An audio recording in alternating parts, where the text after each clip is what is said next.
এ ভাই আমার নারী শিশু হাসপাতালটা কোন দিকে? আমি তো রাস্তা চিনি না, গ্রামের ভিতর দিয়ে ঢুকছি, তা কোন দিকে যাওয়া লাগবো একটু কয়া তো।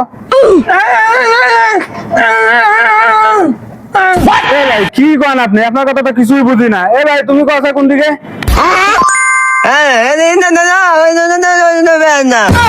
আরে শালা কি জ্বালায় পড়লাম রে, সব তুতলা মুতলা এক জায়গায়। এ ভাই আপনি একটু কোন তো ভাই কোন দিকে?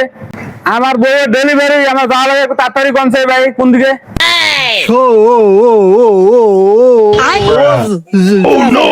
যা যা যা যা সামনে একটা মসজিদ করবো, ওখান থেকে ডাইনে যাবেন, কাঁচা রাস্তা একদম শুন শুন শুন শুন শুন শুন শুন শুন শুন শুন শুন শুন হ্যালো ডাক্তার সাহেব। কি? ও, আচ্ছা ঠিক আছে। এ ভাই ওই যে তুই থামতে থাম, আমি বউয়ের ডেলিভারি হয়ে গেছে।